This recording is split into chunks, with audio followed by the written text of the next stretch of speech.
beautiful people. I'm just about to eat these amazing nori wraps that I made last night. Oh my god. I found them on a video on Raw Alignment's channel and it's amazing. So I'm going to go eat these and then I will be right back to film a video for you about zero waste. That's good.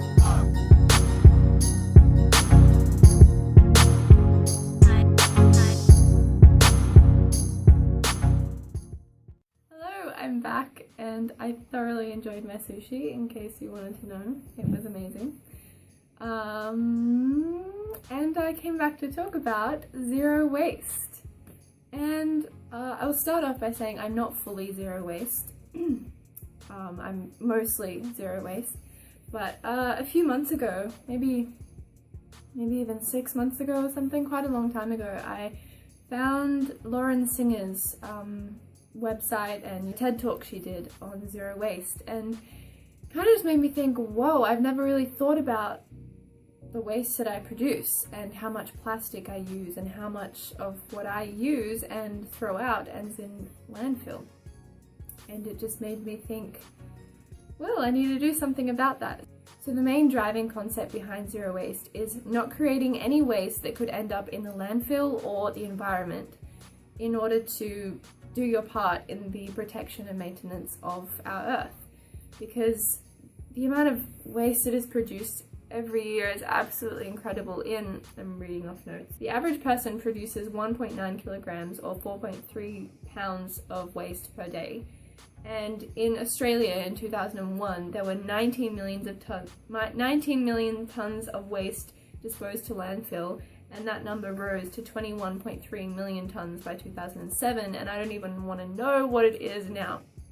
And in America, 50% of their 220 million tons of waste end up in one of their over 3,500 landfills. So the basic reason of going zero waste is to help the environment and lessen your impact on the Earth, because if everyone decides to lessen their impact, then it can make a really big difference. So if this idea appeals to you in any way, then I would implore you to give it a try, because it is really it's made me a lot more aware of my environment, what waste I produce, the things I buy and the things I throw out and things like that.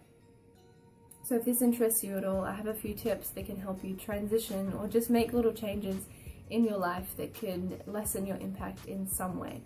So the first thing is to refuse. So that means if you're going out and you buy a drink, or for me, if I go buy sushi, then you refuse, if possible, any waste that they may want to give you. So when I go buy sushi, I say, can I just please have it in my hand? And they give me the sushi roll in a napkin, and I don't get the little plastic container that it usually comes in. It's easy. They're like, yeah, sure. And it's fine. There's no hassle. I just refuse that bit of plastic, and that's one thing that I don't have to chuck into a landfill and chuck into a bin that will go to landfill. But just don't accept being given plastic and other waste products. The second thing is to reduce. So you need to reduce what you do need. So this means just kind of assessing what you buy and what you have in your cupboards, and kind of just evaluate whether you really need all the items that are in there. So for example, some people have like this is an exaggeration, like thousands of bottles of like different types of cleaners or moisturizers or makeup or things like that. They just have too many of the one item that they don't really need. So it's kind of just about evaluating what you have in your cupboards or the amount of things that you buy, and just reducing what you do need. So essentially you're just buying less, or just only buying what you truly need. The other thing is to reuse. So if you do feel like you have to buy something that will create waste, like something that's in a glass jar or even plastic, if you can find a way to reuse it, then do that.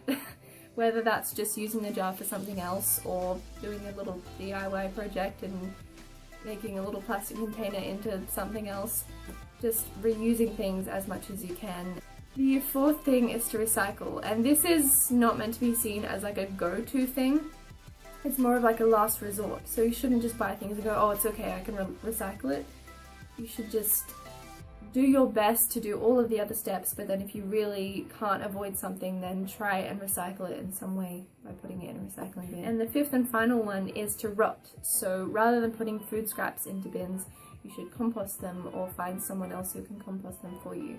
I don't do this personally yet, not because I don't want to, but I guess because I haven't made the effort to, which I'm not proud of. I want to have a compost bin. I want to find somewhere to compost very soon, and that is on my to-do list. I don't have any other justification for that.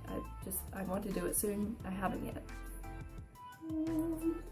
Another reason you might want to go zero waste is for your health, because when you're buying things that don't have packaging, buying things in bulk, or not buying ready-made meals and ready-made things, ready-made sauces and things like that, things that come in plastic, you're kind of forced to make food yourself. You're forced to create meals and to buy fresh produce, and it just kind of naturally comes along with the zero waste that you will eat better and you will eat healthier, which is awesome. So that is that's a really great benefit that I noticed at the beginning. You're just kind of forced into eating better. Another one that's a little bit of a lesser reason, because it's not true for everyone, but you can save money going zero waste because you might not be buying as much, maybe. Or the biggest thing is that a lot of people buy in bulk, and buying bulk can usually be cheaper than buying individual packaged items that can often be more expensive for you, because 15% of the money you pay for a product is for the packaging.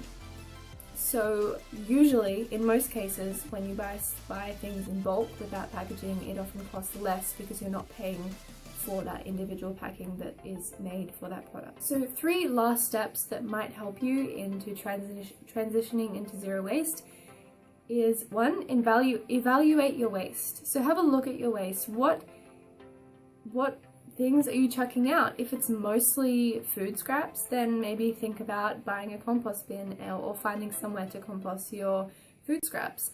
If it's food packaging, then think about finding a way to not buy packaged food. Just have a look at your waste and see what it is you're producing and what you can do to change that or lessen that.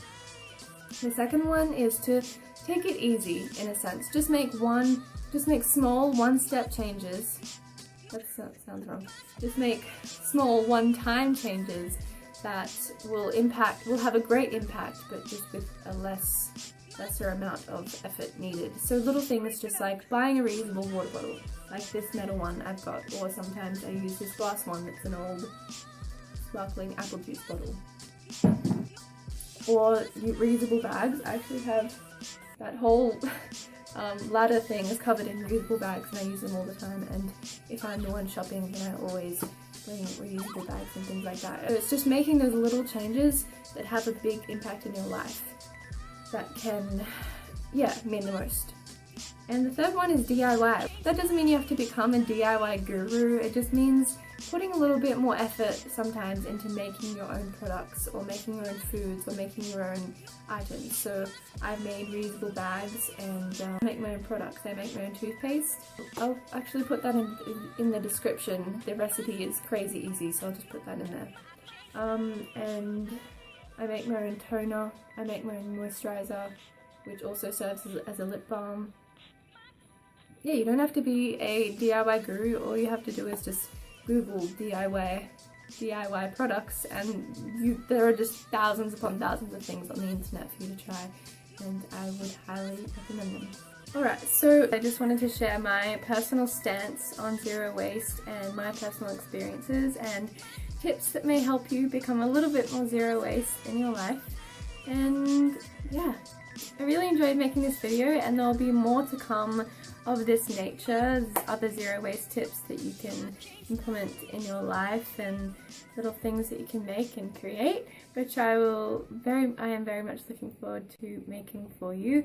I have so many ideas for videos in the future, and I'm really excited to share them with you. I have a whole page of ideas, and I'm ready to start filming every single chance that I get. So thank you so much for watching. If you enjoyed this video, please give it a thumbs up, and if you haven't already, please subscribe to my channel. I would love to see new faces. And if you have anything to say, then please comment, and keep an eye out for new videos in the future. I'm really excited to continue sharing these with you. Thank you so much for watching. Much love to you all. Bye.